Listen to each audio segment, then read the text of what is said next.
आज के क्लास में हम लोग शुरू करने जा रहे हैं अपने क्लास 7 में ज्योग्राफी के अंदर चैप्टर नंबर 2। चैप्टर का नाम है इनसाइड आवर अर्थ। इसके पहले हम लोगों ने क्लास 7 के फर्स्ट चैप्टर ज्योग्राफी का जो है वो हम लोग कंप्लीट कर चुके हैं।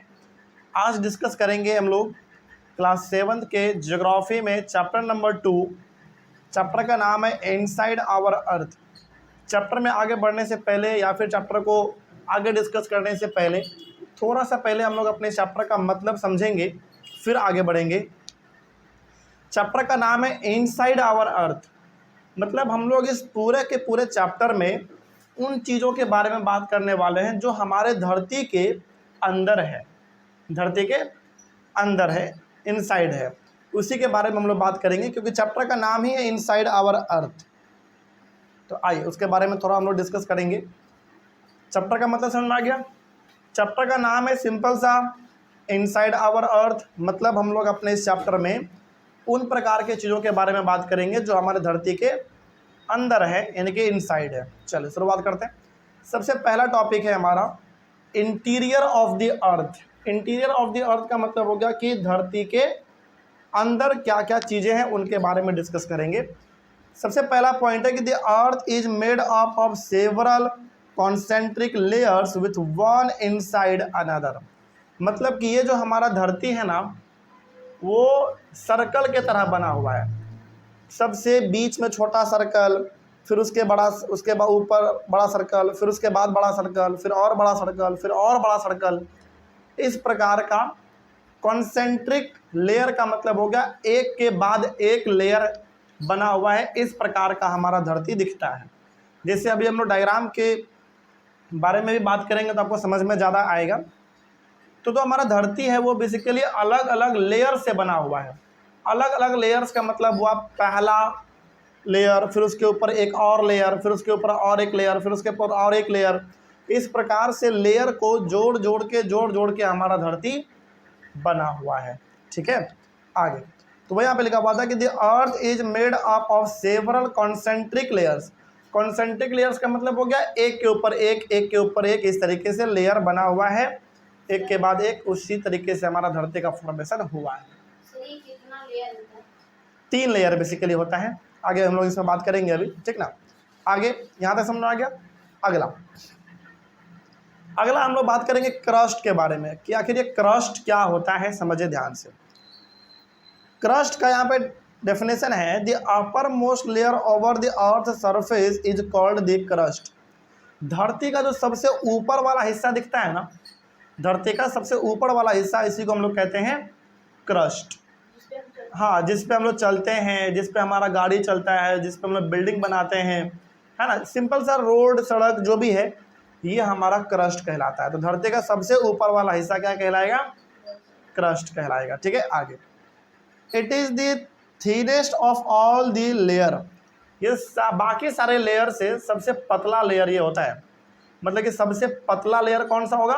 क्रस्ट होगा। बहुत पतला होता है ये। इसके बारे में भी हम आगे बात करेंगे। It is about 35 kilometre on the land mass and only 5 kilometre on the ocean floors. देखो कितना इंपॉर्टेंट बात लिखा हुआ है कि it is about 35 kilometre on the land mass and only 5 kilometre on the ocean floors. हमारा जो crust है, यानी कि हमारा जो ये ऊपर वाला धरती का जो ऊपर का हिस्सा है, ये 35 किलोमीटर तक ये केवल मिट्टी है। 35 किलोमीटर तक केवल क्या है? मिट्टी है अंदर। और 5 किलोमीटर क्या है फिर? पानी। कहने का सिंपल सा मतलब है कि हमारा जो ये क्रस्ट है, धरती का जो ऊपर वाला हिस्सा है, ऊपर से लेके नीचे आप कितना किलोमीटर चल जाओ? 35 किलोमीटर आप चले जाओ, केवल और केवल आपको लैंड मास दिखेगा, मतलब कि मिट्टी वगैरह बस आपको दिखेगा। उसके बाद हमारा स्टार्ट होता है ओशन फ्लोर्स। मतलब कि समुद्र का जो नीचे वाला फ्लोर है वो कब आएगा? 35 किलोमीटर्स के बाद आएगा। समझ में आ रही है बात? ये हमारे धरती का ऊपर वाला जो हिस्सा है क्रस्ट, इसका पूरा का पूरा इन्फॉर्मेशन है।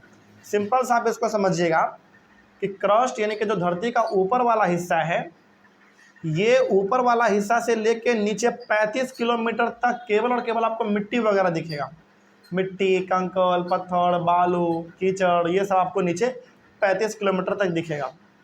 35 किलोमीटर के बाद 5 किलोमीटर तक नीचे, 35 किलोमीटर जाने के बाद और नीचे 5 किलोमीटर तक केवल और केवल आपको ओशन फ्लोर्स देखने को मिलेंगे। मतलब कि 5 किलोमीटर के बाद, मतलब 35 किलोमीटर आप गए नीचे, 35 किलोमीटर के बाद 5 किलोमीटर और आप नीचे जाएंगे तो आपको मिल जाएगा वहाँ पे ओशन फ्लोर्स। ओशन फ्लोर्स का मतलब हो गया वैसा जमीन जिसके ऊपर क्या है, समुद्र है। ठीक है, आगे। The main mineral constitutes of the land mass are silica and alumina. It is thus called soil. और ये जो हमारा लैंड मास है, यानी कि जो हमारा धरती है, धरती का जो ऊपर वाला हिस्सा है, जो कि 35 किलोमीटर तक केवल और केवल आपको मिट्टी, धूल, बालू, कंकड़, पत्थर दिखता है। उसके बाद नीचे और 5 किलोमीटर आप जाएंगे तो आपको दिख जाएगा समुद्र का फ्लोर। मतलब कि ये जो पूरा लैंड मास है, जो पूरा क्रस्ट है, ये 2 प्रकार के मिनरल से ज़्यादातर बना हुआ है। पहला है सिलिका और दूसरा है एल्यूमिना। मतलब कि हमारा जो धरती का ऊपर वाला हिस्सा है ना, ज़्यादातर इसमें क्या है, सिलिका और एल्यूमिना है। ये क्या है, मिनरल्स है, सिंपल सा है। ठीक है, इसीलिए इसको हम लोग सायल भी बोलते हैं। SI आ गया सिलिका से और एल्यूमिना से क्या आ गया, AL आ गया, तो इसको हम लोग सायल भी बोलते हैं। तो 2-3 बात आपको ध्यान रखना है क्रस्ट के बारे में। अच्छा, एक पॉइंट और है, उसको पढ़ लेते हैं फिर आपको बता देंगे पूरा। The oceanic crust mainly consist of silica and magnesium. It is therefore called sima. लेकिन यदि हम लोग बात करें अपने समुद्र के क्रस्ट का, यानी कि वो वाला फ्लोर जिसके ऊपर हमारा समुद्र है, उस वाले फ्लोर पे केवल और केवल 2 चीज दिखेगा, सिलिका और मैग्नीशियम। इसीलिए जो ओशन फ्लोर है उसको हम लोग सीमा बोलते हैं। क्या बोलते हैं, सीमा, SIMA। यहाँ पे SI आ गया सिलिका से और MA आ गया मैग्नीशियम से। तो चलिए अब थोड़ा सा हम लोग क्रस्ट के बारे में पूरा का पूरा एक बार जान लेते हैं। आपके बुक में भी डायग्राम होगा, उसको भी आप एक बार देख सकते हैं। मेरे सामने भी डायग्राम है, जैसे ये हमारा पूरा धरती है, डायग्राम में भी आप लोग अपना देख सकते हैं। धरती है पूरा आपका अर्थ, उसका सबसे ऊपर वाला हिस्सा क्या कहलाएगा, नहीं, सबसे उसका ऊपर वाला हिस्सा क्रस्ट कहलाएगा ना, उसका सबसे ऊपर वाला हिस्सा क्रस्ट कहलाएगा। उसके नीचे जाएंगे मेंटल आएगा, MANTL, मेंटल। थोड़ा और उसके नीचे जाएंगे तो आउटर कोर आएगा, और उसके नीचे जाएंगे तो इनर कोर आएगा। हालांकि कोर ही कहलाता है, लेकिन कोर चूंकि 2 प्रकार का हो जाता है हमारा, एक आउटर कोर और दूसरा इनर कोर। इसका मतलब बोल सकते हैं कि हमारा जो पूरा का पूरा पृथ्वी है वो 3 ही लेयर से मेनली बना हुआ है। पहला लेयर है आपका क्रस्ट, जो कि धरती का ऊपर वाला हिस्सा है। उसके नीचे जाएंगे तो मिलेगा मेंटल, उसके और नीचे चल जाएंगे तो मिल जाएगा आपको कोर। तो बेसिकली है 3 ही लेयर, लेकिन कोर को हमने कितने लेयर में डिवाइड कर दिया, 2 लेयर में। एक आउटर कोर जो कि बाहर है थोड़ा सा, और एक इनर कोर जो कि सबसे अंदर है। ठीक है, हाँ, सर वो सॉलिड है कि लिक्विड? आगे बात करेंगे। अभी उसके बारे में बात कहाँ की है, आगे सब कुछ पता चलेगा, टेंशन मत लीजिए। यहाँ तक समझ में आ गया, चलिए आगे नेक्स्ट।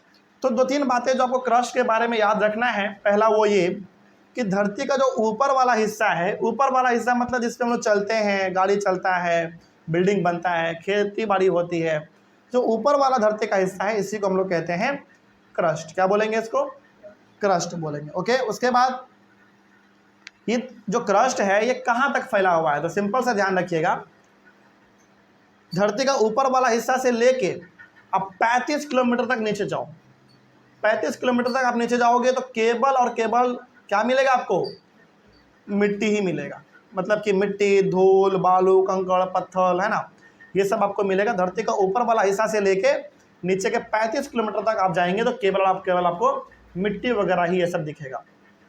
35 किलोमीटर जाने के बाद नीचे 5 किलोमीटर आप और नीचे जाएंगे तो आपको दिख जाएगा सी का फ्लोर। मतलब कि वैसा जमीन जिस पे क्या टिका हुआ है, आपका पूरा का पूरा ओशन टिका हुआ है। ऐसा थोड़ी है कि ओशन के नीचे जमीन नहीं है, ओशन के नीचे भी तो जमीन है। तो धरती का ऊपर वाला हिस्सा से लेके जिसमें हम लोग चलते हैं, गाड़ी चलता है, बिल्डिंग बनता है, वहां से लेके आप 35 किलोमीटर तक नीचे जाएंगे तो आपको केवल और केवल मिट्टी वगैरह दिखेगा। 35 किलोमीटर जाने के बाद थोड़ा सा अब और 5 किलोमीटर चल जाएंगे नीचे तो और क्या दिख जाएगा आपको, ओशन फ्लोर दिख जाएगा, यानी कि वो जमीन जिसके ऊपर आपका समुद्र है। ठीक है, आगे उसके बाद आपको एक बात और ध्यान रखना है कि ये जो हमारा क्रस्ट है, धरती का ऊपर वाला हिस्सा से लेकर नीचे के 35 किलोमीटर तक, जिसमें केवल मिट्टी वगैरह आपको दिखता है, इसको हम लोग कहते हैं सायल। सायल बोलते हैं। क्यों सायल बोलते हैं? क्योंकि ये ज़्यादातर किससे मिलकर बना हुआ है आपका 35 किलोमीटर तक का लैंड? सिलिका और एल्यूमिना से बना हुआ है। तो सिलिका से हमने ले लिया Si और एल्यूमिना से हमने ले लिया Al। तो धरती का ऊपर वाला हिस्सा से लेके नीचे के 35 किलोमीटर तक आप जब जाएंगे, इसमें जो आपको ज़्यादातर मिट्टी वगैरह दिखता है, ये दो चीज़ से मिलकर बना हुआ है, पहला सिलिका और दूसरा एल्यूमिना, इसीलिए हम लोग इसको सायल भी बोल देते हैं। तो कोई यदि बोले कि बताओ, मतलब कोई यदि बोले कि सायल को डिफाइन करो, कैसे करोगे? सिंपल से बताइएगा। या फिर कोई पूछे बताओ सायल क्या है, तो सिंपल से बताइएगा कि धरती का जो ऊपर वाला हिस्सा है ना, क्रस्ट जिसको हम लोग कहते हैं, धरती का सबसे ऊपर वाला हिस्सा, वहाँ से लेकर ज़मीन के नीचे 35 किलोमीटर तक आप जाइए, 35 किलोमीटर तक जाइए, तो ऊपर का हिस्सा से लेके नीचे के 35 किलोमीटर तक के बीच में जितने भी धूल मिट्टी बालू कंकड़ पत्थर जो भी आ रहे हैं, ये सब ज़्यादातर दो चीज़ से मिलकर बना हुआ, पहला सिलिका और दूसरा एल्यूमिना से। और इन्हीं दोनों के दो अल्फ़ाबेट को हमने ले लिया है, सिलिका से Si और एल्यूमिना से Al, तो बन गया हमारा सायल। तो सायल बेसिकली है कुछ नहीं, धरती के ऊपर वाले हिस्से से लेके नीचे के 35 किलोमीटर तक का दूरी जो है, इसमें पूरा का पूरा मिट्टी वगैरह है, वो दो चीज़ से मिलकर बना हुआ है, सिलिका और एल्यूमिना, इसीलिए हम लोग इसको सायल बोल देते हैं। क्या बोल देते हैं? सायल। उसके बाद हमारा था एक और चीज़, सीमा। सीमा कहाँ है भाई? वो जो हमारा ओशन फ्लोर है ना, यानी कि वो ज़मीन जिसके ऊपर समुद्र है, वो ज़मीन भी दो चीज़ से मिलकर बना हुआ है, पहला सिलिका और दूसरा मैग्नीशियम। तो सिलिका से लिया गया Si और मैग्नीशियम से लिया गया Ma, तो क्या बन गया? सीमा बन गया। सिंपल, इतना आपको क्रस्ट के बारे में ध्यान रखना है। अगला है हमारा मेंटल। मेंटल क्या होता है? देखो, just beneath the crust is the mantle which extends up to depth of 2900 kilometre below the crust। सोचो, मतलब कि आपका क्रस्ट कहाँ तक फैला हुआ है? पहले तो ऊपर से लेके 35 किलोमीटर तक आप जाएंगे, उसके बाद और 5 किलोमीटर आप जाएंगे नीचे, यहाँ तक फैला हुआ है आपका क्या? क्रस्ट। यानी कि ओवरऑल पूरा बात किया जाए तो क्या, धरती के ऊपर वाले हिस्से से लेकर नीचे तक कितना? 40 किलोमीटर। टोटल बात करें तो 35 किलोमीटर तो पूरा आपका ज़मीन है, केवल 5 किलोमीटर और आप नीचे चल जाएंगे तो क्या मिल जाएगा आपको? समुद्र का पानी वगैरह, और पानी के नीचे क्या मिलेगा? उसका फ्लोर मिलेगा। तो ओवरऑल जब हम लोग बात करें मोटा मोटी पूरा, तो क्रस्ट धरती के ऊपर वाले हिस्से से लेकर नीचे कितने किलोमीटर तक कहलाएगा? 40 किलोमीटर तक। ठीक है, और 40 किलोमीटर के नीचे आप चले जाइए कहाँ तक? 2900 किलोमीटर तक। इतने दूरी को हम लोग कहेंगे मेंटल। कहने का सिंपल सा मतलब है कि धरती के ऊपर वाले हिस्से से लेके आप 40 किलोमीटर तक नीचे गए तो वो क्रस्ट हो गया, और अगला 40 किलोमीटर से लेके 2900 किलोमीटर तक यदि आप नीचे चले गए तो वो कहला गया मेंटल। क्या कहलाएगा? उसको क्या कहेंगे? मेंटल बोलेंगे। तो इसलिए हमने कहा था कि धरती का सबसे ऊपर वाला हिस्सा क्या है? क्रस्ट है, उसके नीचे मेंटल। ये आपको पता होना चाहिए कि क्रस्ट कहाँ से कहाँ तक है और मेंटल कहाँ से कहाँ तक है। ध्यान रखिएगा, सिंपल सा है कि धरती का ऊपर वाला हिस्सा मतलब जहाँ पे हम लोग चलते हैं, गाड़ी हमारा चलता है, रोड बनता है, बिल्डिंग बनता है, वहाँ से लेके धरती के नीचे 40 किलोमीटर तक ये पूरा का पूरा आपका क्रस्ट है। ठीक, क्रस्ट ऊपर से लेके नीचे 40 किलोमीटर तक। मेंटल कहाँ से कहाँ तक है? नीचे के 40 किलोमीटर से लेके 2900 किलोमीटर तक आप नीचे जाओगे, ये पूरा एरिया हमारा कहलाएगा मेंटल। ठीक है, आगे अगला है हमारा कोर। कोर क्या है? यही हमारा सबसे इंपॉर्टेंट है, समझिए। The inner most layer is the core with a radius of about 3500 kilometre. इसका मतलब है, सिंपल सा समझिए कि पहला क्रस्ट, दूसरा मेंटल, और तीसरा जो हमारा लेयर आ गया वो हो गया कोर। यहाँ से आप ऐसे समझिए कि धरती का बिल्कुल जो बीचों बीच वाला पॉइंट है ना, तो बिल्कुल बीचों बीच वाला पॉइंट, वहां से लेके क्रस्ट तक क्या कहलाएगा? रेडियस कहलाएगा। क्या कहलाएगा? रेडियस। सिंपल सा आप इसको ऐसे समझिए कि हम लोग सर्कल पढ़ते हैं ना मैथ में, हमने पढ़ाया आपको circle.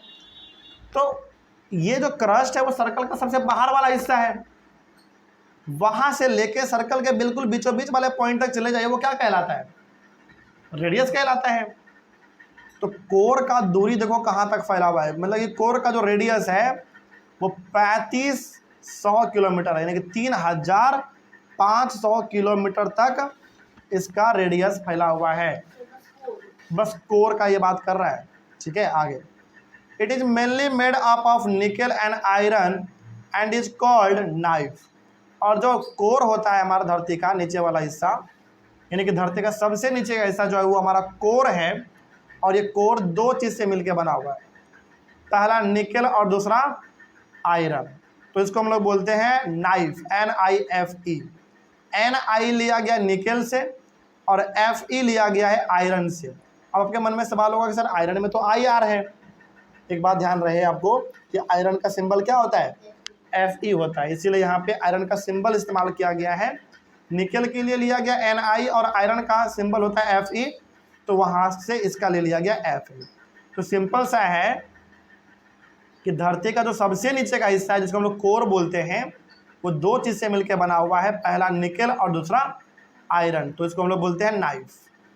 The central core has very high temperature and pressure.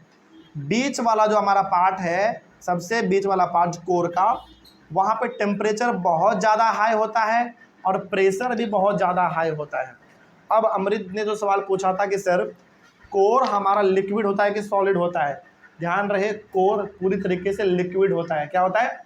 Liquid. इसका मतलब है कि जो कोर है वहाँ पे आपको केवल और केवल लिक्विड दिखेगा, और लिक्विड वो भी कैसा? गरम, बहुत ज़्यादा गरम, बहुत ज़्यादा हीट, बिल्कुल बहुत ज़्यादा। जैसे जैसे आप ज़मीन के नीचे जाएंगे वैसे वैसे हीट बढ़ता जाता है। क्या होता जाता है? बढ़ता जाएगा, मतलब कि गर्मी बढ़ता जाएगा।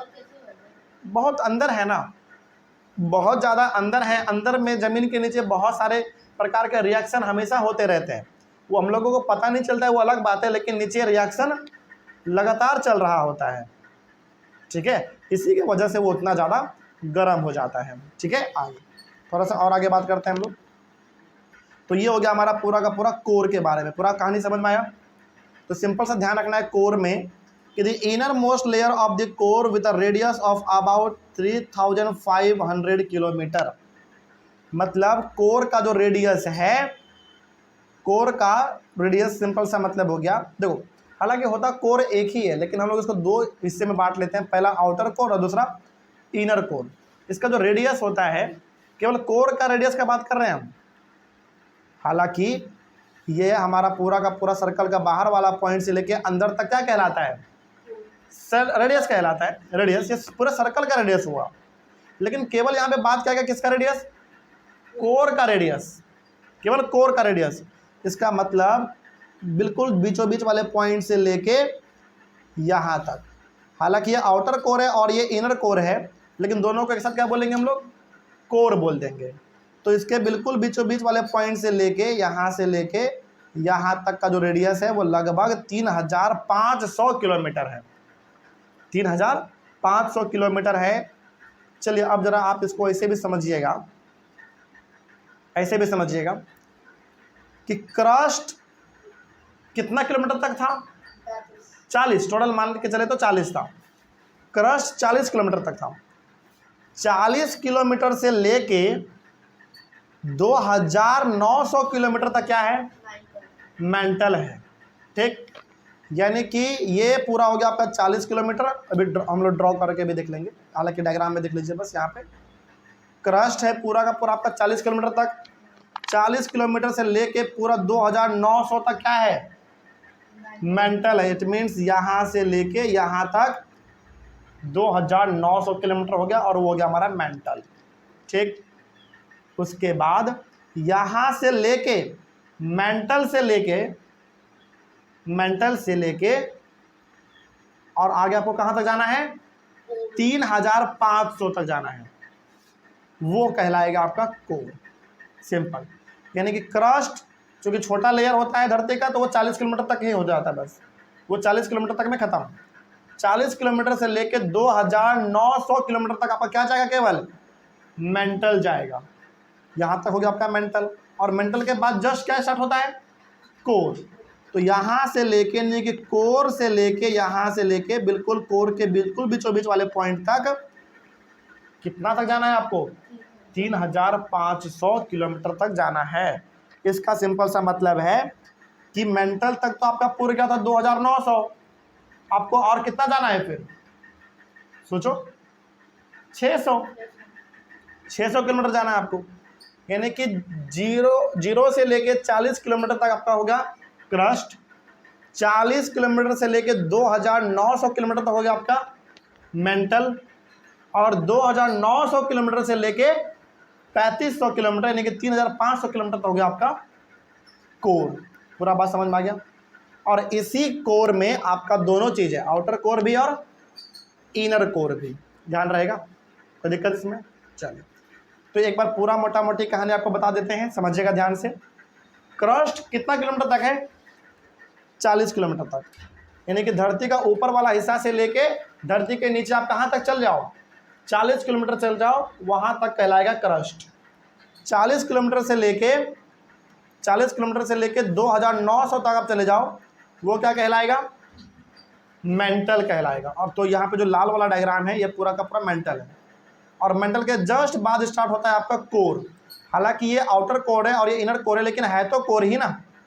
कोर का वो दो अलग टाइप है, लेकिन है दोनों क्या, कोर ही है। तो 2900 से लेके 3500 तक आप अंदर चले जाइए, वहां तक आपका कहलाएगा कोर। और इसी 3500 में तो फिर हुआ कितना बताओ, कोर का एक्चुअल डेप्थ कितना हुआ, नहीं कोर का केवल कोर का तो हकीकत में देखा जाए तो 600 हुआ केवल, क्योंकि 2900 तक कौन फैला हुआ है, मेंटल फैला हुआ है। तो 2900 से हमको और अंदर कितना जाना है, 3500 तक जाना है। तो 2900 में 2900 तक आपका मेंटल हो गया, और आपको जाना अंदर और कितना, 3500। तो और आपको अंदर कितना जाना है, मेंटल से 600 जाना है बस। और इसी 600 में आपका पूरा कोर कवर हो जाता है, और इसी 600 में आपका आउटर कोर भी है और इनर कोर भी है। समझ में आ गया बात।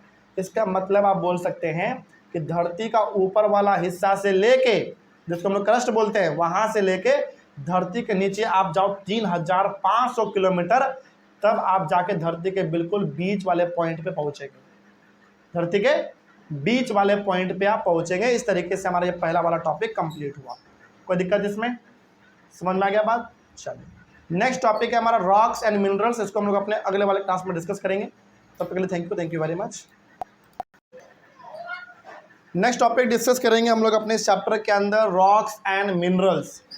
पहले वाले क्लास में हम लोग ये डिस्कस कर चुके हैं कि इंटीरियर ऑफ द अर्थ क्या है, मतलब जिसके अंदर इंटीरियर ऑफ द अर्थ हमारा ये टॉपिक का नाम था, और जिसके अंदर हम लोगों ने डिस्कस किया था कि जो हमारा अर्थ है वो 3 लेयर से मिलके बना हुआ है ना।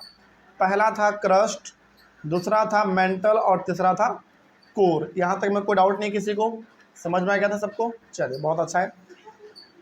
नेक्स्ट जो हम लोग आज डिस्कस करेंगे, जो आज का हमारा टॉपिक होगा, वो है रॉक्स एंड मिनरल्स। आइए, तो पहले हम लोग बात करेंगे रॉक्स के बारे में, उसके बाद बात करेंगे मिनरल्स के बारे में। हालांकि मेन टॉपिक हमारा आज का क्या है, रॉक्स एंड मिनरल्स। तो पहले रॉक्स के बारे में बात करेंगे, जिसके अंदर हम लोग 3 प्रकार के रॉक्स के बारे में डिस्कस करेंगे। जैसे पहला होगा हमारा इग्नियस रॉक, उसके बाद सेडिमेंट्री रॉक, उसके बाद फिर मेटामॉर्फिक रॉक्स। उसके बाद पढ़ेंगे हम लोग रॉक साइकिल के बारे में, और उसके बाद पढ़ेंगे मिनरल्स के बारे में। मिनरल्स लास्ट में हमारा आएगा। तो कहने का मतलब है कि ये टॉपिक हमारा 2 हिस्सों में बटा हुआ है, पहला रॉक्स और दूसरा मिनरल्स। तो पहले किसके बारे में पढ़ेंगे हम लोग, रॉक्स के बारे में, उसके बाद फिर मिनरल्स के बारे में। आइए शुरू करते हैं। सबसे पहले समझते हैं कि रॉक्स होता क्या है। Any natural mass of mineral matter that makes up the earth's crust is called a rock. Rock का सिंपल सा मतलब क्या है, आप इसको ऐसे समझ सकते हैं। देखो, एकदम सिंपल डेफिनेशन है any natural mass of mineral matter that makes of the earth crust is called a rock. कोई भी चीज़ आप ले लो, कोई भी चीज़ जिसको मिला दिया जाए तो हमारा धरती का ऊपर वाला हिस्सा बन जाता है, यानी कि क्रस्ट, उसी को हम लोग कह देंगे रॉक। और ये जनरली रॉक जो होता है वो किस नेचर का होता है? सॉलिड नेचर का। कैसे नेचर का? सॉलिड नेचर का। जैसे जब आप ज़मीन को खोदोगे ना, तो कई बार ज़मीन के नीचे आपको कंकड़ पत्थर बड़े बड़े मिलते हैं, तो वो सब क्या है? रॉक है। क्या है? रॉक है। तो सिंपल से ध्यान रखना है, रॉक का मतलब है कि वो चीज़ जो कि आपको धरती के ऊपर दिख जाता है, उसको जब आपस में आप कंबाइन कर देते हैं, एक साथ मिला देते हैं, एक साथ बोल देते हैं, तो वो हमारा बनाता है हमारे धरती के ऊपर वाले हिस्से को, यानी कि वो हमारा क्रस्ट बन जाता है।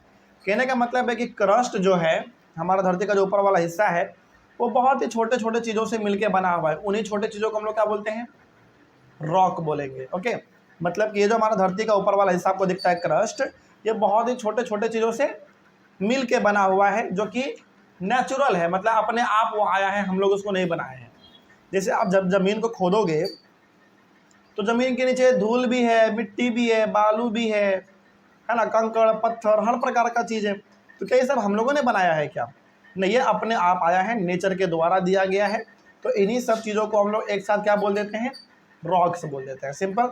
यदि कोई पूछे कि बताओ रॉक्स क्या है, तो सिंपल से बताइएगा कि धरती के ऊपर या फिर धरती के नीचे क्रस्ट वाले हिस्से में जो भी हमको थोड़ा बहुत मिट्टी, कंकड़ पत्थर, ये सब हम लोगों को देखने को मिलता है, वही कहलाता है रॉक। ठीक है, चल आगे बढ़ते हैं। The earth crust is made up of various types of rocks. अब ये जो हमारा धरती का क्रस्ट है, यानी कि अर्थ क्रस्ट, अर्थ का जो सबसे ऊपर वाला हिस्सा है जिसको हम लोग क्रस्ट बोलते हैं, ये अलग अलग टाइप के रॉक से मिलके बना हुआ है। अलग अलग टाइप के रॉक से मिलके बना हुआ है। आप देखो, रॉक का ना सिंपल सा मतलब आप समझ सकते हैं पत्थर। सिंपल सा क्या समझोगे? पत्थर। मतलब यदि आपको बहुत ज़्यादा कन्फ्यूजन यदि हो कभी, तो सिंपल सा मतलब समझिए, रॉक का मतलब क्या? पत्थर, बस। तो क्या जब हम लोग अपने ज़मीन को खोदते हैं नीचे, क्या नीचे आपको पत्थर वगैरह नहीं मिलता है क्या? कंकड़ वगैरह नहीं मिलता है क्या? मिलता है। इट मीन्स वो सारे कंकड़ पत्थर आपस में मिले हैं, जुड़ा है, तभी तो जाके हमारा धरती का ऊपर वाला हिस्सा बना है क्रस्ट। तो रॉक का मतलब यदि कोई सिंपल सा आपसे पूछे तो सिंपल से बताइएगा कि धरती का जो ऊपर वाला हिस्सा है जिसको हम लोग क्रस्ट बोलते हैं, उसके नीचे या फिर उसके ऊपर ना हम लोगों को पत्थर देखने को मिलता है। कुछ छोटे पत्थर भी होते हैं, कुछ बड़े पत्थर भी होते हैं, उसी को हम लोग रॉक बोलते हैं। और ये रॉक अलग अलग टाइप के होते हैं। अब कितने टाइप के होते हैं, आइए थोड़ा सा इसके बारे में बात करते हैं। Rocks can be of different colour, size and texture. अच्छा, एक सिंपल सा हम आपसे एक सवाल पूछना चाहते हैं, क्या पत्थर केवल एक ही प्रकार का होता है क्या? नहीं, पत्थर का कलर भी अलग होता है, पत्थर का साइज भी अलग होता है, और पत्थर का टेक्सचर। टेक्सचर का मतलब है कि जब आप उसको छुओगे तो कुछ पत्थर ऐसे होते हैं जो कि बहुत से सॉफ्ट होता है, चिकना होता है। कोई ऐसा पत्थर होता है जो कि बहुत ही रुखड़ा होता है, खुरदरा टाइप का होता है। तो कहने का सिंपल सा मतलब यहाँ पे ये है कि पत्थर यानी कि रॉक, उसका कलर अलग अलग होता है। अच्छा, आप लोगों ने पत्थर वाइट कलर का देखा है? ब्लैक भी देखे होंगे, फिर तो आप ब्राउन भी देखे होंगे, है ना। मतलब अलग अलग प्रकार के पत्थर पाए जाते हैं कलर के मामले में। साइज भी अलग अलग होता है उसका। कुछ पत्थर ऐसे होते हैं जिनका साइज बहुत छोटा होता है, हाँ बिल्कुल। कुछ पत्थर ऐसे होते हैं जो कि बहुत बड़े बड़े साइज़ के भी होते हैं। जैसे एक्वेरियम, हम लोग अपने घरों में जो एक्वेरियम रखते हैं जिसमें मछली पालते हैं, उसमें पत्थर आप कितना बड़ा बड़ा डालते हैं? बहुत छोटा छोटा पत्थर डालते हैं हम लोग। और जनरली उसमें पत्थर रंग बिरंगा होता है। क्या उस पत्थर को हम लोग पेंट करते हैं क्या? पत्थर को नहीं, वो उसका रंग ही वैसा है। तो कहने का मतलब है कि रॉक अलग अलग कलर के भी होते हैं, अलग अलग साइज़ के भी होते हैं, और अलग अलग टेक्सचर का भी होता है। टेक्सचर का मतलब हो गया कि कुछ पत्थर ऐसे होते हैं जो कि बहुत सॉफ्ट होता है, बहुत चिकना, उसको आप छुओगे ना तो बहुत अच्छा लगता है छूने में। हाँ, और कुछ ऐसे भी पत्थर होते हैं जो कि बहुत रफ होता है। रफ मतलब खुरदरा टाइप का। ठीक है, आगे। Rocks are very useful to us. Rocks हमारे लिए बहुत ज़्यादा यूजफुल है। कहाँ कहाँ इस्तेमाल करते हैं रॉक्स का? देखो, the hard rocks are use for making roads. सड़क जब हम लोग बनाते हैं तो क्या सड़क में पत्थर नहीं देते हैं क्या? हम लोग देते हैं ना, जिसको हम लोग आम भाषा में क्या बोलते हैं? गिट्टी बोलते हैं। क्या बोलते हैं? गिट्टी, वो गिट्टी एक्चुअली में है क्या? रॉक है, पत्थर है, सिंपल। हाँ, घर जब हम लोग बनाते हैं तो घरों में भी देते हैं, जब बिल्डिंग बनाते हैं तो बिल्डिंग में भी देते हैं। हाँ बिल्कुल, सीमेंट जो है ना वो पाउडर है, किसका पता है आपको? पत्थर का। पत्थर का पाउडर होता है क्या? सीमेंट। बस, मतलब कि रॉक से ही बनाया जाता है सीमेंट। ओके, तो रॉक का सिंपल सा मतलब क्या समझेंगे आप लोग? रॉक का सिंपल सा मतलब है पत्थर, बस। ठीक है, और हमारे धरती का जो क्रस्ट है उसमें पत्थर भरे हुए हैं, इसका मतलब रॉक्स भरे हुए हैं। कुछ तो ऐसे पत्थर हैं जो कि धरती के ऊपर आपको दिख जाता है, कुछ ऐसे पत्थर है जो धरती के नीचे भी दिखता है। अच्छा, एक एग्जांपल दीजिए जो धरती के ऊपर आपको पत्थर दिखता हो। अरे हमारे माउंटेन्स, हमारे बड़े बड़े पहाड़, बहुत सारे ऐसे पहाड़ हमारे पृथ्वी के ऊपर है। खास कर यदि हम लोग बात करें अपने इंडिया का, तो बहुत सारे ऐसे पहाड़ हैं नॉर्थ इंडिया में, साउथ इंडिया में, ईस्ट इंडिया में, है ना। बहुत सारे ऐसे पहाड़ हैं जो कि पत्थरों से बना हुआ है पूरा का पूरा। समझ में आ रही है बात? तो कुछ पत्थर है जो कि हमारे धरती के ऊपर है, और कुछ पत्थर है जो कि धरती के नीचे भी है। तो धरती के नीचे भी हमारे बहुत सारे पत्थर हैं, जब जब जरूरत पड़ता है तब तक हम लोग उसको बाहर निकाल के इस्तेमाल करते हैं। ठीक है, आगे आइए। अगला है हमारा, there are 3 major types of rocks. अब हमारे पास पत्थर मेजर 3 प्रकार के होते हैं। मेन कितने प्रकार के? देखो, पत्थर बहुत प्रकार के होते हैं, लेकिन मेनली यानी कि मेजर सबसे इंपॉर्टेंट पत्थर कितने प्रकार के? 3 प्रकार के होते हैं। पहला होता है हमारा इग्नियस रॉक्स, दूसरा होता है सेडिमेंट्री रॉक्स, और तीसरा होता है मेटामॉर्फिक रॉक्स। पहला याद रख लीजिए, बहुत सिंपल है। पहला इग्नियस रॉक्स, दूसरा मेटामॉर्फिक रॉक्स, और तीसरा पहला इग्नियस रॉक, दूसरा सेडिमेंट्री रॉक्स, और तीसरा मेटामॉर्फिक रॉक्स। आइए अब इन तीनों के बारे में हम लोग एक एक करके डिस्कस करते हैं कि आखिर इग्नियस, सेडिमेंट्री और मेटामॉर्फिक रॉक्स क्या होता है। शुरू करें, आइए एक एक करके शुरू करते हैं। सबसे पहले हम लोग बात करेंगे इग्नियस रॉक्स के बारे में। देखो, when the molten magma cools it becomes solids, rocks thus formed are called igneous rocks। यहाँ पे ना मैग्मा क्या है थोड़ा इसके बारे में समझते हैं। ज्वालामुखी समझते हैं आप लोग, वोल्केनो जिसको हम लोग बोलते हैं। हमने कल आपको बताया था कि हमारे धरती के नीचे ना, जैसे जैसे आप धरती के नीचे जाओगे वैसे वैसे हीट, प्रेशर बढ़ता है। मतलब कि आप धरती के जितना नीचे जाएंगे वहाँ पे गर्मी आपको उतना ही ज़्यादा मिलता है। तो धरती के नीचे जैसे पहला हमारा धरती का लेयर क्या है? क्रस्ट, उसके बाद मेंटल, उसके बाद कोर, है ना। तो जैसे जैसे हम धरती के नीचे जाते हैं वहाँ पे प्रेशर, टेम्परेचर यानी कि गर्मी वगैरह बढ़ता रहता है। इतना ज़्यादा गर्मी, इतना ज़्यादा टेम्परेचर होता है कि यदि कहीं पे भी धरती का थोड़ा सा भी हिस्सा उसको टूटा फूटा दिखा कि फटाक से वो टेम्परेचर पूरा वो ज्वालामुखी मोल्टेन रूप में, मतलब कि लिक्विड रूप में फटाक से बाहर फटता है, वही कहलाता है वोल्केनो। सिंपल सा आप इसको ऐसे समझिए कि धरती के नीचे क्या है? लिक्विड भरा हुआ है, पानी भरा हुआ है। और वो पानी कैसा पानी है? बहुत ज़्यादा गर्म है, लावा के फॉर्म में है। लावा का मतलब होता है वैसा लिक्विड जो कि एकदम लाल है, हीट है, गर्म है पूरा। तो धरती के नीचे बहुत प्रेशर है, बहुत टेम्परेचर हाई है, बहुत गर्म लिक्विड धरती के नीचे पड़ा हुआ है। तो जैसे ही उसको धरती के ऊपर वाले हिस्से में कहीं पे भी छोटा सा फॉल्ट दिखता है, कहीं पे भी दरार दिखता है, वो सारा का सारा लिक्विड प्रेशर के साथ कहाँ निकलता है? बाहर निकलता है, जमीन को एकदम फाड़ते हुए। उसी को हम लोग बोलते हैं वोल्केनो, यानी कि हिंदी में ज्वालामुखी। तो वो जो ज्वालामुखी से बाहर निकलता है वो क्या निकलता है पता है? लिक्विड। क्या निकलता है? लिक्विड निकलता है। वो बिल्कुल लाल होता है और बहुत ही ज़्यादा गर्म होता है। तो जब वो लिक्विड एक बार ज्वालामुखी को फाड़ के, वोल्केनो के फाड़ के निकला और ज़मीन पे गिरेगा वो लिक्विड, तो कुछ देर के बाद वो क्या हो जाता है? लिक्विड ठंडा हो जाता है। ठंडा हो जाएगा, और ठंडा होने के बाद वो लिक्विड पूरा का पूरा ठोस हो जाता है। और वो ठोस हुआ, ठोस जैसे हो गया वो ले लिया पत्थर का रूप, और उसी पत्थर को हम लोग बोलते हैं इग्नियस रॉक। याद रहेगा? तो कोई बोले कि बताओ इग्नियस रॉक क्या होता है, तो सिंपल सा बताइएगा, बहुत सिंपल है। सिंपल सा बताइएगा कि जब ज्वालामुखी फटता है, जब वोल्केनो फटता है, तो जो लिक्विड हमारे धरती के ऊपर गिरता है वो लिक्विड बहुत ही लाल होता है और बहुत ही गर्म होता है। तो जब एक बार धरती पे गिर जाता है, ज़मीन को फाड़ते हुए वो नीचे से ऊपर एकदम आता है और धरती के ऊपर गिरता है, तो वो लाल होता है और बहुत ही गर्म होता है। तो कुछ देर के बाद वो ठंडा होता है। क्या होता है? ठंडा हो जाता है, और ठंडा होने के बाद वो बिल्कुल ठोस हो जाता है। कैसा हो जाएगा? ठोस हो जाएगा। और वही ठोस जो हो गया है वही हमारा पत्थर है, इग्नियस रॉक। सिंपल है। तो ज्वालामुखी फटा, पूरा का पूरा वो लिक्विड कहाँ गिरा? जमीन के ऊपर गिरा, और वो ठंडा हो गया, वही हमारा बन गया इग्नियस रॉक। बस। तो इग्नियस रॉक कहाँ से बनेगा बताओ?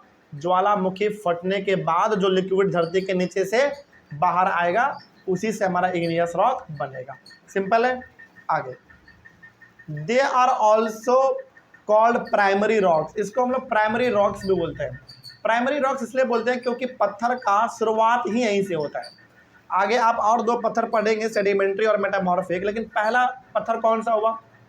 इग्नियस हुआ। चूंकि ये पहला पत्थर है इसलिए हम लोग इसको प्राइमरी रॉक भी बोल देते हैं। प्राइमरी का मतलब होता है पहला वाला चीज, है ना। चलो, तो क्या इग्नियस रॉक समझ में आया? जल्दी बताइए। तो इग्नियस रॉक में आपको बस इतना ध्यान रखना है कि जब वोल्केनो फटता है, जब ज्वालामुखी फटता है, तो धरती के नीचे से निकलता है liquid.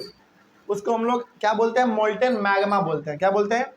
Molten magma. Molten magma कुछ नहीं है, वो जो लिक्विड बाहर निकलता है ना ज्वालामुखी को फटने से, ज्वालामुखी को फटने से जो लिक्विड बाहर निकलता है, उसी को हम लोग बोलते हैं मोल्टेन मैग्मा। और जब वो एक बार धरती पे आ जाता है तो कुछ देर के बाद वो ठंडा हो जाता है। ठंडा होने के बाद वो रूप ले लेता है पत्थर का। उसी पत्थर को हम लोग कहते हैं इग्नियस रॉक। ठीक है। और इग्नियस रॉक को हम लोग प्राइमरी रॉक भी बोलते हैं। आगे, there are two types of igneous rocks. Igneous rocks भी दो प्रकार के होते हैं। पहला होता है इंट्रूसिव रॉक्स और दूसरा होता है एक्सट्रूसिव। पहला इंट्रूसिव रॉक्स और दूसरा एक्सट्रूसिव रॉक्स। आइए अब दोनों के बारे में बात करते हैं कि आखिर इंट्रूसिव रॉक और एक्सट्रूसिव रॉक क्या होता है। पहले बात करेंगे एक्सट्रूसिव के बारे में। व्हेन मोल्टेन लावा बोलो, यहाँ पे LAVE नहीं होगा, LAVA होगा। ठीक है, LAVA कर लीजिएगा। व्हेन मोल्टेन लावा, यहाँ पे मोल्टेन लावा बोलो या मोल्टेन मैग्मा बोलो, दोनों का मतलब सेम है। ठीक है। When molten lava comes on the earth surface, it rapidly cools down and becomes solid. Rocks formed in such a way on the crust are called extrusive igneous rock. Example, basalt. आइए थोड़ा सा इसके बारे में हम लोग बात करते हैं। जैसे ज्वालामुखी फटा, ज्वालामुखी फटा तो हमारी धरती पे क्या गिरा? हमारी धरती पे लिक्विड गिरा। उसको हम लोग किस किस नामों से जानेंगे? या तो आप मोल्टेन लावा बोल दो या मोल्टेन मैग्मा बोल दो। तो जब ज्वालामुखी फटा और जो लिक्विड हमारे धरती के ऊपर गिरा, कुछ देर के बाद वो लिक्विड क्या हो जाएगा? ठंडा हो जाएगा। और ठंडा होने के बाद वो किसका रूप ले लेगा? एक पत्थर का रूप ले लेगा। तो उसी पत्थर को हम लोग बोलेंगे एक्सट्रूसिव रॉक्स। क्या बोलोगे? Extrusive rocks. अब बोले कि बताओ एक एक्सट्रूसिव रॉक का एग्जाम्पल दो। बसल्ट। तो बसल्ट एक ऐसा पत्थर है जो कि इग्नियस रॉक का टाइप है, और इग्नियस रॉक में भी किसका टाइप है? एक्सट्रूसिव रॉक्स का है। कोई दिक्कत इसमें? अगला, Deccan plateau is made of basalt rocks. तो जो डक्कन प्लेट्यू है, डक्कन प्लेट्यू का मतलब हो गया पूरा का पूरा जो आपका ये साउथ इंडिया आपको दिखता है। साउथ इंडिया में जैसे एग्जाम्पल के तौर पे आप लेना चाहें तो आप महाराष्ट्र ले लो, तेलंगाना, कर्नाटक, आंध्र प्रदेश और मध्य प्रदेश का कुछ हिस्सा, यानी कि पूरा का पूरा जो इंडिया का बिल्कुल बीचों बीच वाला हिस्सा है। दो चार स्टेट आपको हम बताते हैं, मध्य प्रदेश, महाराष्ट्र, कर्नाटक, तेलंगाना, आंध्र प्रदेश, ये सब जो स्टेट है, 4-5 स्टेट, इन्हीं स्टेट को हम लोग कहते हैं डक्कन प्लेट्यू। मतलब कि डक्कन प्लेट्यू इन्हीं सारे स्टेट्स में फैला हुआ है, ध्यान रहेगा। तो ये सारा का सारा जगह किस पत्थर से बना हुआ है बताओ? एक्सट्रूसिव रॉक से बना हुआ है। जैसे महाराष्ट्र, मध्य प्रदेश, तेलंगाना, कर्नाटका, आंध्र प्रदेश, इन सभी जगहों पे जो पत्थर पाए जाते हैं वो कैसे पत्थर पाए जाते हैं? एक्सट्रूसिव रॉक्स पाए जाते हैं। और उन पूरे इलाका को हम लोग क्या कह देते हैं एक बार में? डक्कन प्लेट्यू। ठीक है। आप ये भी कह सकते हैं कि डक्कन प्लेट्यू पे ही आपका महाराष्ट्र, मध्य प्रदेश, तेलंगाना, हैदराबाद, ये सब बसा हुआ है। ठीक है, चलिए आगे बढ़ते हैं। तो सिंपल से ध्यान रखना है एक्सट्रूसिव रॉक्स में कि ज्वालामुखी यानी कि वोल्केनो जब फटता है तो जो लिक्विड यानी कि जो मोल्टेन मैग्मा बोलो या मोल्टेन लावा बोलो, जो भी बोलो सब सही है। जब ज्वालामुखी फटने से जो लिक्विड हमारे धरती के ऊपर गिरता है, कुछ देर के बाद वो ठंडा हो जाता है। ठंडा होने के बाद वो बिल्कुल एक ठोस पत्थर बन जाता है। उसे ठोस पत्थर का नाम है एक्सट्रूसिव रॉक्स। तो बोले कि बताओ एक एक्सट्रूसिव रॉक्स का एग्जाम्पल दो, बसल्ट। ठीक है, कोई दिक्कत इसमें?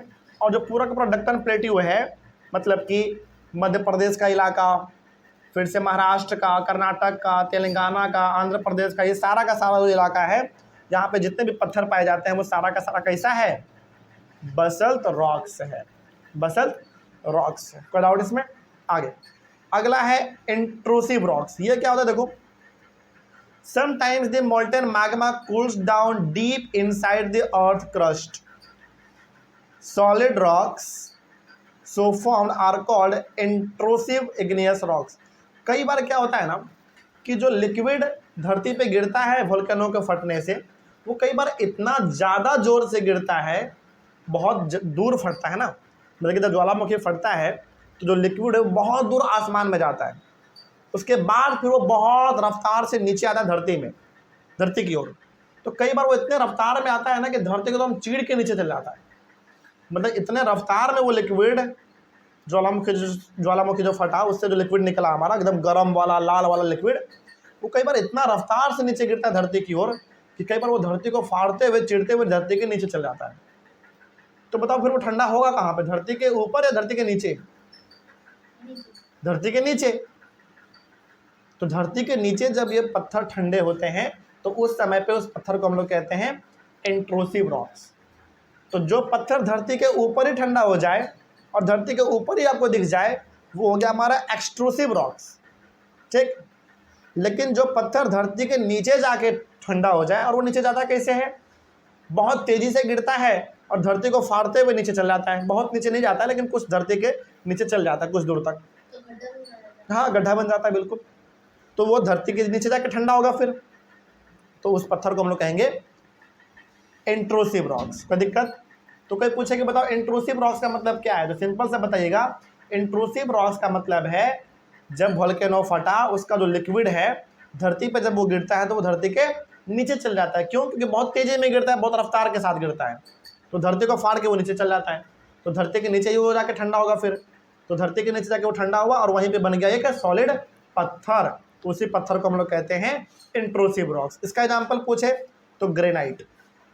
ग्रेनाइट का सबसे अच्छा एग्जाम्पल है आपका पेंसिल, जो आप लिखते हो ना, पेंसिल से जो आप लिखते हैं वो क्या है? ग्रेनाइट है, वो उसी से बनता है। ठीक है, चलिए आगे बढ़ते हैं। पहला आपका पत्थर खत्म हुआ, इग्नियस रॉक कंप्लीट। ठीक है, अगला है सेडिमेंट्री रॉक्स। आइए थोड़ा सा इसके बारे में भी बात कर लेते हैं, शुरू करें। तो इग्नियस रॉक में बस आपको ये बात ध्यान रखना है कि ज्वालामुखी फटने से जो लिक्विड हमारे धरती पे गिरता है उससे जो पत्थर बनता है उसी को हम लोग कहते हैं इग्नियस रॉक। और इग्नियस रॉक दो प्रकार का होगा, पहला एक्सट्रूसिव जो कि धरती के ऊपर ही गिरा और ऊपर ही ठंडा हो जाएगा, और दूसरा इंट्रूसिव जो धरती के नीचे चल जाएगा और धरती के नीचे जाकर ठंडा होगा, वहां पे पत्थर बनाएगा, तो उसको हम लोग कह देंगे इंट्रूसिव रॉक। सिंपल। तो अगला है हमारा सेडिमेंट्री रॉक्स। आइए सेडिमेंट्री रॉक्स के बारे में थोड़ा सा हम डिस्कस करते हैं। पहले समझो सेडिमेंट्स क्या होता है। देखो, rocks roll down, crack and heat each other and are broken down into small fragments. These smaller particles are called sediments. These sediments are transported and deposited by wind, water, etc. चलिए अब इसको थोड़ा सा आप इसको ऐसे समझिएगा। पत्थर बनकर तैयार हो चुका है धरती के ऊपर, कौन सा पत्थर? Igneous rock. समझे ध्यान से, बहुत सिंपल है ये। मतलब ज्वालामुखी फटा, धरती के ऊपर जो पत्थर बना है वो कौन सा पत्थर है? इग्नियस रॉक है। तो अब धीरे धीरे क्या होगा, वो इग्नियस रॉक ब्रेक होना स्टार्ट होगा। या तो एक पत्थर दूसरे पत्थर से टकराएगा तो वो ब्रेक हो जाएगा, या फिर जानवर उससे टकराएगा उसके ऊपर चलेगा तो ब्रेक हो जाएगा, या फिर कई बार हवा चलने के वजह से भी पत्थर ब्रेक हो जाता है। ठीक है, तो कहने का सिंपल सा मतलब है कि जो इग्नियस रॉक ज्वालामुखी के फटने से धरती पे गिरा, उससे हमारा इग्नियस रॉक तैयार हुआ। वो इग्नियस रॉक अब समय के साथ धीरे धीरे ब्रेक होना स्टार्ट हो जाता है, यानी कि छोटे छोटे टुकड़ों में डिवाइड होना स्टार्ट हो जाता है। कैसे कैसे हो सकता है वो टुकड़ों में डिवाइड? पहला बात, पत्थर से पत्थर टकरा जाएगा तो ब्रेक हो जाएगा। दूसरा, जानवर आके उसके ऊपर चढ़ जाएगा तो जानवर के पैरों से भी कई बार पत्थर टूट जाता है। कई बार ऐसा होता है, लेकिन अचानक नहीं होता, बहुत समय लगता है इसको होने में। कई बार हवा चलने की वजह से भी पत्थर ब्रेक हो जाता है। आपको लग रहा होगा सर हवा चलने से पत्थर कैसे ब्रेक होगा? ये एक दिन में नहीं होता, ध्यान रखना, इसको होने में हजारों साल लगते हैं। मतलब कि लगातार यदि एक पत्थर से हवा टकराएगा तो वो कुछ समय के बाद वो पत्थर भी कमज़ोर हो जाता है। कुछ समय का मतलब हजारों साल लगते हैं, ठीक। कई बार पत्थर से पानी टकराता है तो पानी की वजह से भी पत्थर ब्रेक हो जाता है। तो जो इग्नियस रॉक हमारा बन के तैयार हुआ था, वो इग्नियस रॉक अब क्या होने लगता है? धीरे धीरे ब्रेक होने लगता है, टुकड़ों में डिवाइड होने लगता है। और वो ब्रेक किसी भी तरीके से हो सकता है, या तो हवा से, या तो पानी से, या तो इंसान उसको ब्रेक कर दे हथौड़ा मार मार के, या फिर जानवरों के वजह से वो ब्रेक हो जाए। किसी भी तरीके से वो ब्रेक हो जाए तो वो कहलाएगा सेडिमेंट, ठीक। और वो पत्थर अब धीरे धीरे क्या होगा, समझिएगा ध्यान से। These loose sediments are compressed and harden to form layer of rocks. These types of rocks are called sedimentary rocks. अब जो पत्थर छोटे छोटे टुकड़ों में डिवाइड हुआ है, वो पत्थर धीरे धीरे आपस में जुड़ना स्टार्ट करेगा, कंबाइन करना स्टार्ट करेगा। यानी कि आपस में छोटे छोटे जो छोटा छोटा जो पत्थर का टुकड़ा था वो आपस में कंबाइन होगा और धीरे धीरे वो कहाँ धंसता जाएगा बताओ? धरती के नीचे धंसता जाएगा। तो वहीं पे धरती के नीचे ही छोटे छोटे पत्थर का एक बन जाएगा लेयर पूरी तरीके से। वही कहलाता है हमारा सेडिमेंट्री रॉक्स। सिंपल है। तो सेडिमेंट्री रॉक्स को एक बार फिर से समझाते हैं।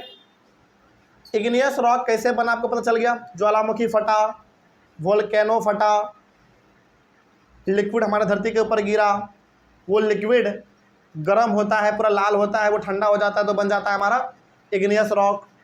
अब वो इग्नियस रॉक धीरे धीरे ब्रेक होना स्टार्ट होता है। और ध्यान रहे वो एक दिन में ब्रेक नहीं होता, उसको ब्रेक होने में हजारों साल लग जाते हैं इग्नियस रॉक को। किस किस तरीके से ब्रेक हो सकता है इग्नियस रॉक? हवा से, पानी से, जानवरों से, या फिर आदमी उसको ब्रेक कर दे। किसी भी तरीके से जब हमारा इग्नियस रॉक ब्रेक हो जाए, छोटे छोटे टुकड़ों में डिवाइड हो जाए, वो छोटे छोटे टुकड़ों को हम लोग क्या बोलेंगे? सेडिमेंट बोलेंगे। क्या बोलेंगे? सेडिमेंट। और काफ़ी लंबे समय के बाद आपको क्या लगता है कि वो पत्थर का टुकड़ा वहीं पड़ा रहेगा? नहीं, धीरे धीरे वो ज़मीन के नीचे धंसता जाएगा। और जैसे जैसे वो टुकड़ा ज़मीन के नीचे जाएगा, वहाँ पे ज़मीन के नीचे टुकड़ों का एक पूरा लेयर बन जाएगा, पूरा का पूरा एक लेयर बन जाएगा, मोटा परत बन जाएगा। उसी को हम लोग बोल देते हैं सेडिमेंट्री रॉक्स। कोई दिक्कत? तो धरती के ऊपर इग्नियस रॉक, धरती के नीचे सेडिमेंट्री रॉक्स। ठीक है। एग्जाम्पल क्या है सेडिमेंट्री रॉक्स का भाई? सैंडस्टोन। सैंडस्टोन का सबसे अच्छा एग्जाम्पल आप ले लो मार्बल वगैरह। मतलब जब हमारे घर, अच्छा एक बात और, जो घर आपके घरों में जो मार्बल वगैरह आता है ना, मार्बल ये सब, वो सेडिमेंट्री रॉक से ही बनता है। ज़मीन को खोदते हैं, खोद के हमने बाहर क्या निकाल लिया? सेडिमेंट्री रॉक्स का लेयर निकाल लिया हमने। और फिर मशीन से हम लोग क्या करते हैं? सेडिमेंट्री रॉक्स को आपस में पॉलिश करके काटते हैं, उसी से आपके घर का मार्बल वगैरह बनता है। ठीक है। तो धरती के ऊपर है इग्नियस रॉक, वो छोटे छोटे टुकड़ों में डिवाइड हो गया तो वो कहला गया सेडिमेंट्स। और वो सेडिमेंट्स धीरे धीरे धरती के नीचे धंसता जाता है साल बाय साल। और वो धरती के नीचे जाके सारे टुकड़े क्या बन जाते हैं? एक लेयर बन जाता है, एक मोटा सा परत बन जाता है, पूरा लेयर। और उसी पूरे लेयर को हम लोग कहते हैं सेडिमेंट्री रॉक्स। सिंपल है। तो पहला इग्नियस रॉक, इग्नियस रॉक से ही क्या बना हमारा? सेडिमेंट्री रॉक्स बन गया। ठीक है। दूसरा भी कंप्लीट। अगला है मेटामॉर्फिक रॉक्स। ये तो और सिंपल है। आइए, मेटामॉर्फिक रॉक्स में क्या है समझो। Igneous and sedimentary rocks can change into metamorphic rocks under great heat and pressure। एक बात बताइए, igneous rock से क्या बना हमारा? सेडिमेंट्री रॉक्स बना। और जैसे जैसे समय बीतता है ना, सेडिमेंट्री रॉक्स और धरती के नीचे धंसता जाता है। क्यों? क्योंकि वो भारी है भाई। तो जैसे जैसे समय बीतेगा वैसे वैसे सेडिमेंट्री रॉक्स और ज़्यादा धरती के नीचे धंसता जाएगा। और हमने आपको कल बताया था कि जैसे जैसे आप धरती के नीचे जाओगे वहाँ पे प्रेशर ज़्यादा होता है, हीट ज़्यादा होता है, यानी कि गर्मी ज़्यादा होता है। तो अब बताइए आप, इग्नियस रॉक से बना हमारा सेडिमेंट्री रॉक्स, और वो सेडिमेंट्री रॉक्स दिन प्रतिदिन कहाँ जाता जा रहा है? नीचे धंसता जा रहा है। तो बताओ सेडिमेंट्री रॉक्स के पास क्या बढ़ेगा? प्रेशर बढ़ेगा, हीट बढ़ेगा, मतलब कि सेडिमेंट्री रॉक धीरे धीरे गर्म होना स्टार्ट करेगा। क्या होना स्टार्ट करेगा? गर्म होना स्टार्ट करेगा। आगे, for example, clay changes into slate and lime stone into marble. मतलब क्ले बदल जाता है स्लेट में और लाइम स्टोन बदल जाता है मार्बल में। क्यों ऐसा होता है? क्योंकि जैसे जैसे हमारा सेडिमेंट्री रॉक्स नीचे जाएगा वैसे वैसे उसका प्रेशर बढ़ेगा, टेम्परेचर बढ़ेगा। इस वजह से यहाँ पे क्ले स्लेट में कन्वर्ट हो जाता है और लाइम स्टोन मार्बल में कन्वर्ट हो जाता है। थोड़ा सा और, अच्छा ये तो हमारा मेटामॉर्फिक रॉक्स कंप्लीट हो गया। यहाँ पे पूरा बात आप समझिए। सबसे पहला चीज सबसे फर्स्ट, ज्वालामुखी फटेगा। ज्वालामुखी मतलब वोल्केनो फटेगा। जो लिक्विड धरती के ऊपर गिरा, तो ज्वालामुखी जब फटता है ना तो लिक्विड फॉर्म में होता है, पानी की जैसा। जब वो धरती के ऊपर गिरता है, ठंडा होता है, बनता है हमारा इग्नियस रॉक। ठीक, इग्नियस रॉक को ब्रेक होने में सालों साल लग जाते हैं, कई बार तो हजारों साल लग जाते हैं। वो धीरे धीरे ब्रेक होगा, छोटे छोटे टुकड़ों में इग्नियस रॉक डिवाइड होगा। वो डिवाइड किसी भी तरीके से हो सकता है, हवा उसको डिवाइड कर दे, ब्रेक में कन्वर्ट कर दे, पानी उसको छोटे छोटे टुकड़ों में डिवाइड कर दे, आदमी डिवाइड कर दे, या जानवर उसको उसके ऊपर चढ़ते चढ़ते वो टुकड़ों में डिवाइड हो जाए। तो वो इग्नियस रॉक जब छोटे छोटे टुकड़ों में डिवाइड हो जाएगा उसको हम लोग कह देंगे सेडिमेंट्स। और वो सेडिमेंट्स यानी कि छोटे छोटे इग्नियस रॉक जब ज़मीन के नीचे धंसता जाएगा तो वहाँ पे बन जाएगा एक पत्थर का लेयर, यानी कि पत्थरों का लेयर बन जाएगा। उसी को हम लोग कह देंगे सेडिमेंट्री रॉक्स। सेडिमेंट्री रॉक किसके बनता है? किससे बनता है? सेडिमेंट से, यानी कि छोटे छोटे पत्थर के टुकड़ों से बनता है। और वो सेडिमेंट्री रॉक्स और ज़्यादा नीचे धंस जाएगा तो वो बन जाएगा मेटामॉर्फिक रॉक्स। क्या बन जाएगा? Metamorphic rocks. और मेटामॉर्फिक रॉक्स के पास बहुत ज़्यादा प्रेशर होता है, बहुत ज़्यादा हीट होता है। इतना ज़्यादा हीट होता है, इतना ज़्यादा प्रेशर होता है कि वो दोबारा मेटामॉर्फिक रॉक्स क्या बन जाता है? लिक्विड बन जाता है। और वही लिक्विड जब दोबारा वोल्केनो फटेगा तो वही लिक्विड दोबारा आपके धरती पे गिरेगा और वही बन जाएगा इग्नियस रॉक। यानी कि ये साइकिल पूरा का पूरा चलता रहता है। तो पहले जो आपके धरती के ऊपर लिक्विड गिरा है वो किस में बदल गया बताओ? Igneous rock. इग्नियस रॉक क्या बनेगा फिर? सेडिमेंट्री रॉक बनेगा। सेडिमेंट्री रॉक क्या बन जाएगा? मेटामॉर्फिक। सेडिमेंट्री रॉक ही मेटामॉर्फिक रॉक बनता है कब? जब सेडिमेंट्री रॉक्स और ज़्यादा नीचे धंस जाता है तब। तो इग्नियस से बना सेडिमेंट्री रॉक्स और सेडिमेंट्री रॉक से बन गया हमारा मेटामॉर्फिक रॉक्स। क्योंकि मेटामॉर्फिक रॉक्स दिन प्रतिदिन और ज़्यादा नीचे धरती के धंसता जाता है तो उसके पास होता है प्रेशर बहुत ज़्यादा, हीट भी बहुत ज़्यादा, इतना ज़्यादा होता है कि मेटामॉर्फिक रॉक्स बन जाता है लिक्विड।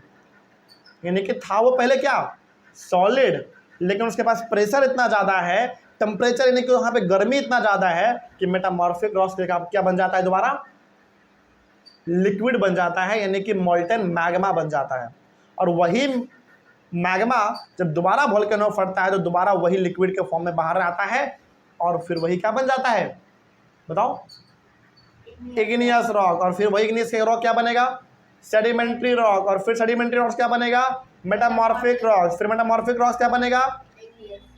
लिक्विड बन जाएगा, मोल्टेन मैग्मा बन जाएगा। और वही जब दोबारा ज्वालामुखी फटेगा तो दोबारा वो क्या बन जाएगा? इग्नियस, फिर सेडिमेंट्री, फिर मेटामॉर्फिक, और फिर मेटामॉर्फिक से फिर लिक्विड, मोल्टेन मैग्मा, फिर इग्नियस। मतलब कि साइकिल पूरा का पूरा हमारा चलता रहता है और इसी को हम लोग बोलते हैं रॉक साइकिल। क्या ये बात समझ में आया सबको? कोई दिक्कत इसमें? चलिए, जब रॉक साइकिल समझ में, सॉरी यहाँ तक समझ में आ गया तो अब हम लोग डिस्कस करेंगे रॉक साइकिल। तो इसको हम लोग करेंगे अपने अगले वाले क्लास में। तब तक के लिए thank you very much.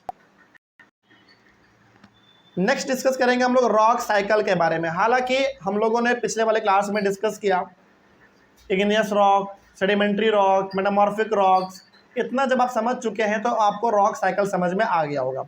Rock cycle को बेहतर तरीके से समझने के लिए हमारे पास यहाँ पे एक पिक्चर है जो कि NCERT का है। इसको हम लोग थोड़ा सा अच्छे से समझ लेते हैं।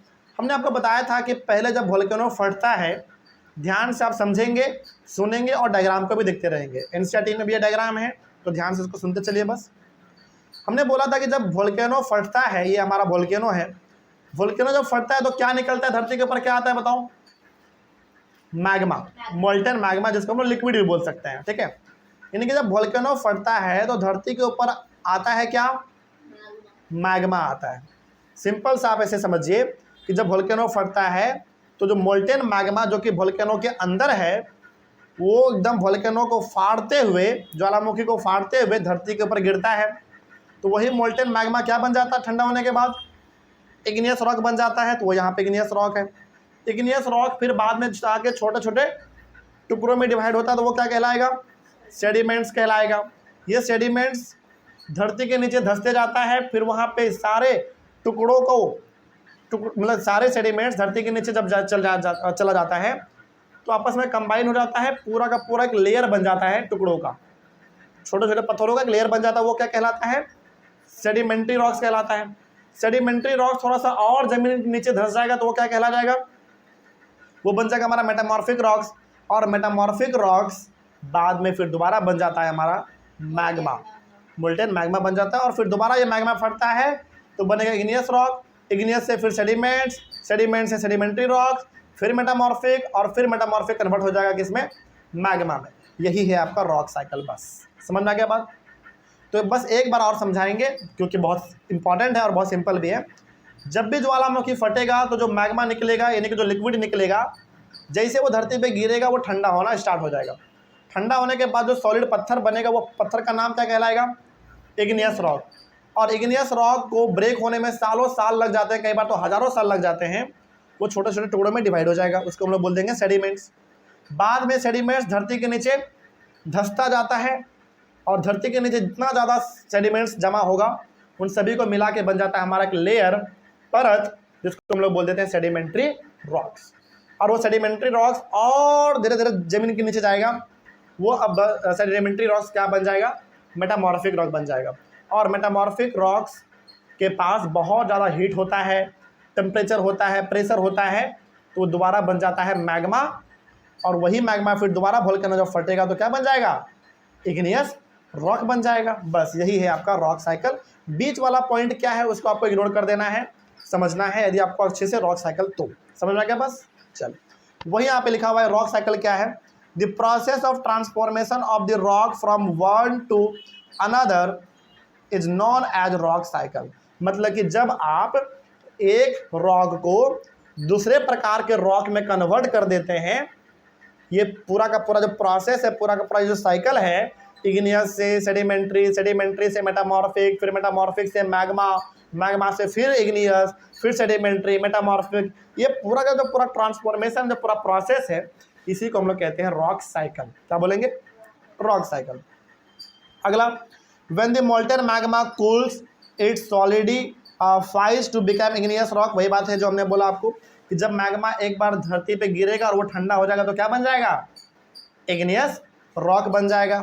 अगला है, these igneous rocks are broken down into small particles that are transported and deposited to form sedimentary rocks. फिर वो जो इग्नियस रॉक है वो छोटे छोटे टुकड़ों में डिवाइड हो जाता है, और वो छोटे छोटे टुकड़े जब धरती के नीचे जाते हैं तो सारे टुकड़े एक जगह पे इकट्ठा हो जाते हैं, और वो क्या कहला जाता है? सेडिमेंट्री रॉक्स कहला जाता है। क्या कोई दिक्कत इसमें? सिंपल।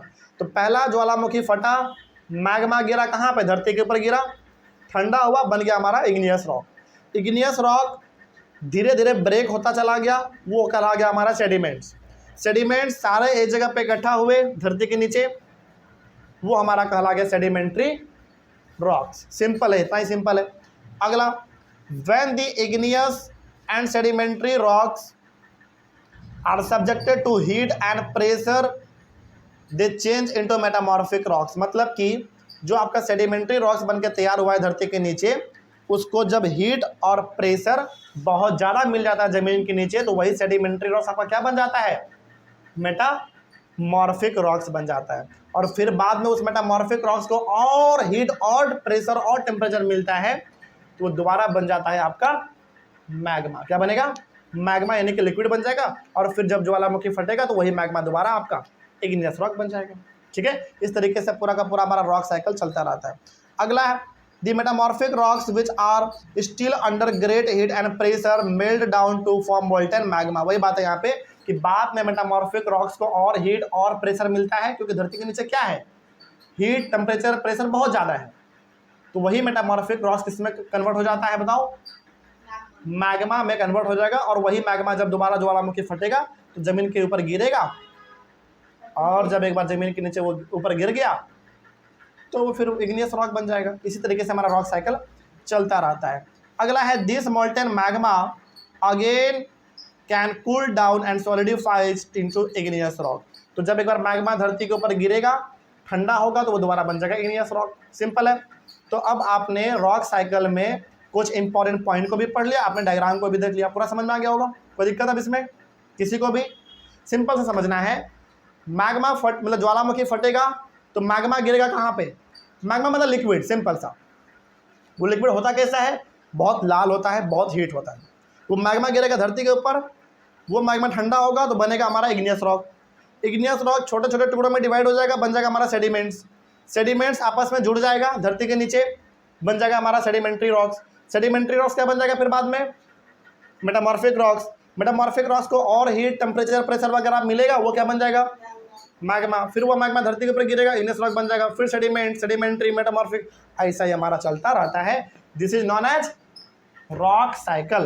तो जब एग्जाम में आए तो ये डायग्राम आप बना दीजिएगा, बहुत अच्छा नंबर मिल जाएगा। पॉइंट समझ में आ गया? चलिए अगला है हमारा मिनरल्स। तो इस डायग्राम को हटा दिया जाए, अब इसका काम नहीं है। आइए अब समझेंगे हम लोग मिनरल्स के बारे में, क्योंकि हमारा मेन टॉपिक क्या था? Rocks and minerals. तो रॉक्स यहीं पे आपका पूरा कंप्लीट हुआ, जिसमें आपने 3 प्रकार के रॉक्स के बारे में पढ़ा। पहला इग्नियस रॉक, दूसरा सेडिमेंट्री रॉक, तीसरा मेटामॉर्फिक रॉक्स। उसके बाद आपने पढ़ा रॉक साइकिल के बारे में, यानी कि रॉक का पूरा टॉपिक कंप्लीट। अगला है मिनरल्स। आइए थोड़ा सा हम लोग मिनरल्स के बारे में बात कर लेते हैं। क्या देखो, minerals are naturally occurring substances which have certain physical properties and different chemical composition. देखो, चाहे बात करें रॉक का, चाहे बात करें मिनरल्स का, दोनों का दोनों नेचुरली ही मिलता है, हम लोग बनाते नहीं है, ध्यान रखिएगा। चाहे बात करें रॉक्स का या फिर चाहे बात करें मिनरल्स का, सिंपल सा समझिए, चाहे बात करें रॉक्स का, चाहे बात करें मिनरल्स का, दोनों का दोनों कैसे मिलता है? इन्वायरमेंट में नेचुरली मिलता है, मतलब कि नेचर में अपने आप मिलता है, हम लोग इसको बनाते नहीं है। ठीक है, अच्छा फिर बताओ रॉक और मिनरल्स में फ़र्क क्या है, डिफरेंस क्या है? समझिए, रॉक का सिंपल सा मतलब है पत्थर, ठीक, लेकिन मिनरल्स का मतलब है यहाँ पे अलग अलग प्रकार के मिनरल्स। जैसे एग्जाम्पल आपका कोयला, नेचुरल गैस, पेट्रोलियम, कोयला मतलब कोल, नेचुरल गैस, पेट्रोलियम, पेट्रोलियम का मतलब डीजल, पेट्रोल, केरोसिन, ये सब मतलब कि पेट्रोलियम से ही बनता है हमारा डीजल, पेट्रोल, केरोसिन, ये सब। मिनरल्स का एक दो और एग्जांपल दो। आयरन और आयरन, बॉक्साइट, और बताओ, बहुत सारे एग्जांपल है। गोल्ड, सिल्वर, यूरेनियम, ये सब का सब मिनरल्स है। सिंपल, एल्यूमिनियम, बहुत सारा है। सिंपल सा समझिए, मिनरल्स और रॉक्स में मेजर डिफरेंस ये है कि रॉक्स सिंपली पत्थर है बस, लेकिन मिनरल्स क्या है? कोयला, नेचुरल गैस, पेट्रोलियम, और पेट्रोलियम से ही बनता है डीजल, पेट्रोल, केरोसिन, ये सब। उसके बाद आयरन, एल्यूमिनियम, सिल्वर, है ना, ये सब के सब मिनरल्स हैं। और मिनरल्स में सर्टेन डिफरेंट केमिकल कंपोजिशन होता है। डिफरेंट केमिकल कंपोजिशन का मतलब हुआ कि मिनरल्स में क्या पाए जाते हैं? केमिकल पाए जाते हैं। क्या पाए जाएंगे? केमिकल पाए जाएंगे। क्या रॉक में पाया जाता है केमिकल? पत्थर में किसी प्रकार का कोई केमिकल नहीं पाया जाएगा, लेकिन कोयले में, नेचुरल गैस में, पेट्रोलियम में, आयरन में, एल्यूमिनियम में, ये सब मिनरल्स है और इन सभी में केमिकल पाया जाता है। ध्यान रहेगा। चलिए आगे, minerals are very important to human kind, यानी कि हम इंसानों के लिए मिनरल्स बहुत ज़्यादा इंपॉर्टेंट है। कैसे इंपॉर्टेंट है भाई? हम लोग गोल्ड का इस्तेमाल करते हैं, एल्यूमिनियम का, सिल्वर का, कोयले का, पेट्रोलियम का, नेचुरल गैस का, इतने सारे चीज़ों को हम लोग इस्तेमाल करते हैं। सब है क्या? मिनरल्स ही तो है सब। तो क्या बिना मिनरल्स के आप जिंदगी जी लोगे? बिल्कुल भी नहीं। आगे बात करते हैं। Some are used as fuels, कुछ ऐसे मिनरल्स हैं जिसको हम लोग फ्यूल के तौर पे इस्तेमाल कर लेते हैं। फ्यूल मतलब ईंधन के तौर पे, सिंपल सा समझ लो, जलाने के लिए, जैसे कोयला, कोयला, पेट्रोल, पेट्रोल, डीजल, केरोसिन, ये सब फ्यूल है। ठीक है। तो कुछ मिनरल्स का हम लोग इस्तेमाल करते हैं घर उड़ बनाने के लिए, जैसे घर बनाओगे तो आयरन का जरूरत पड़ेगा, एल्यूमिनियम का जरूरत पड़ेगा, और कुछ मिनरल्स का हम लोग इस्तेमाल कर लेते हैं फ्यूल के तौर पे। ठीक है। हीट जिससे मिलता है, लाइट मिलता है। आगे एग्जाम्पल के तौर पे बात करें तो coal, natural gas and petroleum, ये सब का सब मिनरल्स है। ठीक है। अगला, there are also use in industries, they are also use in industries. बहुत सारे मिनरल्स ऐसे हैं जिसका इंडस्ट्री में बहुत इस्तेमाल है, जैसे आयरन, एल्यूमिनियम। क्या बिना आयरन, एल्यूमिनियम, स्टील, इन सब से, क्या बिना इन सब का इस्तेमाल करके कोई इंडस्ट्री बन सकता है क्या? बिल्कुल नहीं बन सकता। और आज भी ऐसे इंडिया में बहुत सारे ऐसे इंडस्ट्री हैं जिसमें कोयले का इस्तेमाल भर भर के होता है। तो बहुत सारे मिनरल्स का इस्तेमाल हम लोग इंडस्ट्री में करते हैं, फ्यूल के तौर पे करते हैं। बहुत सारे मिनरल्स का इस्तेमाल हम लोग अलग अलग तरीके से करते हैं। Iron, aluminium, gold, uranium etcetera are used in medicine and fertilisers, यानी कि दवाई और केमिकल दोनों बनाने में हम लोग आयरन का, एल्यूमिनियम का, गोल्ड का, यूरेनियम, इन सभी का इस्तेमाल करते हैं। तो ओवरऑल कहने का मतलब है कि मिनरल्स हमारे ज़िंदगी के लिए एक बहुत इंपॉर्टेंट रोल प्ले करता है। इस तरीके से हमारे टॉपिक और टॉपिक के साथ पूरा का पूरा चैप्टर भी कंप्लीट हुआ। क्या किसी टॉपिक या फिर किसी इस पूरे चैप्टर में भी कहीं पे कोई डाउट आप लोगों को समझ में आया सब कुछ? चलिए, ऑनलाइन वाले बच्चे, आप लोगों को किसी भी टॉपिक या फिर कहीं पे भी कोई डाउट रहा होगा तो आप लोग एक बार कमेंट कर दीजिएगा। हम लोग मिलेंगे अपने अगले क्लास में एक नए चैप्टर के साथ और एक नई शुरुआत के साथ। तब तक के लिए thank you very much and have a nice day.